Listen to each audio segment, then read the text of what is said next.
So, in regards to the Axis, and I'm heavily on the Axis.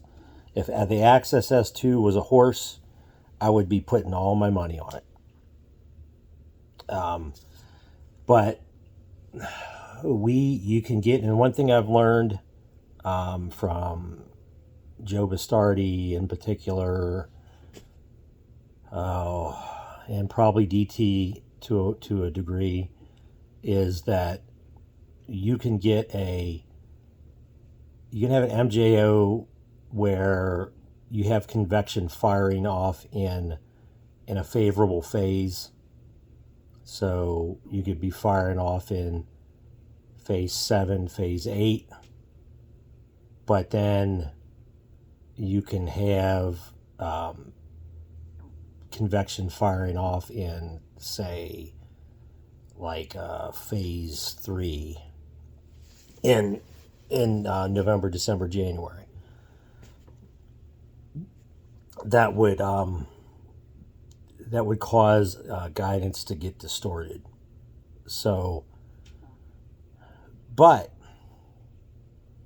the fact that the Axis is showing this, and the Australians are in where the position where they are, in the South Pacific, Southwest Pacific, and the fact that we have a neutral Indian Ocean dipole, tells me that if you're seeing, and I got to look at upward motion and look at some convective models to actually double check this, but I'm guessing that this is a legitimate phase 6, and that the phase 7 signal from the Axis is a legitimate phase 7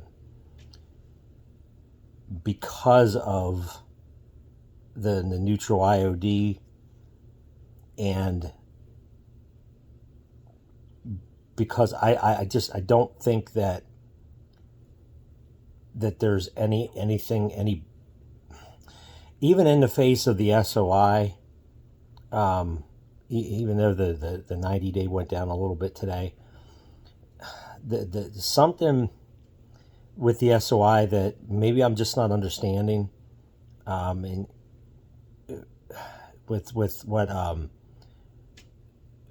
and I'm speaking to others, but with, and I'm also speaking to Cody with what you've picked out in regards to those little fluctuations within these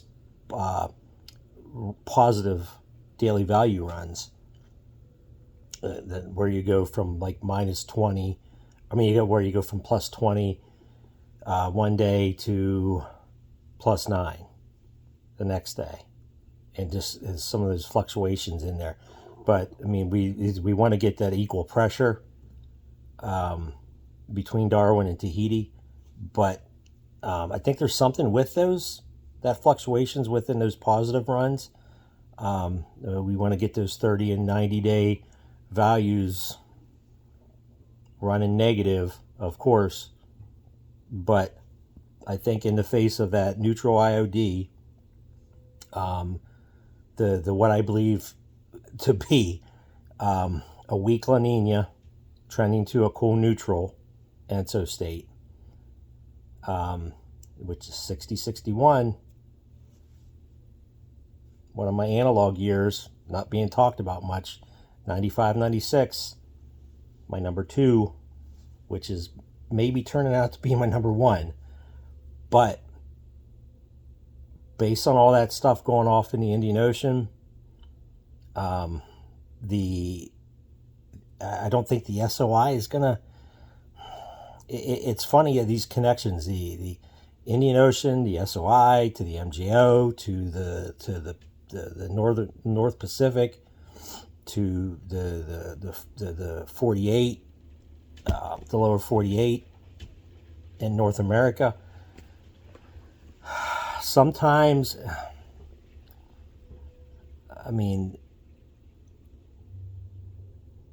I don't think there's anything that I'm overlooking, or I don't think there's anything that Cody and I have been overlooking in regards to like what's bit us in the butt the last 2-3 winters. I think that, of course, model guidance is seeing this November 23rd, 24th, and this November 29th storm, and okay, we had these signals for long range, and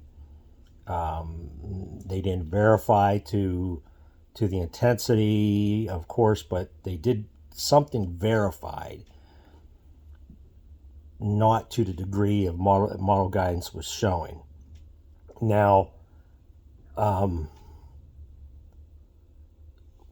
that's because things in the Pacific, things got slowed down.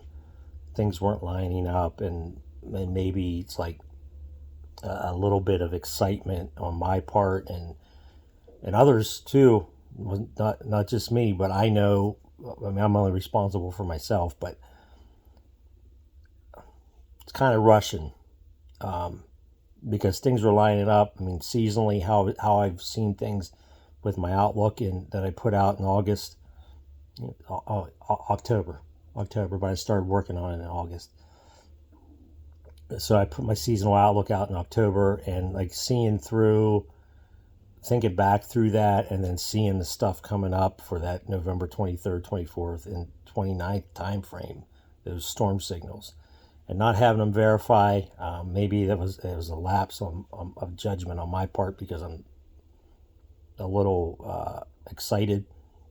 But I think now the pattern drivers upstream over the Pacific and in the Southwest Pacific, Indian Ocean, and East Asia, there's some things going on in there that I gotta look into and learn a little bit more about with the mountain torque.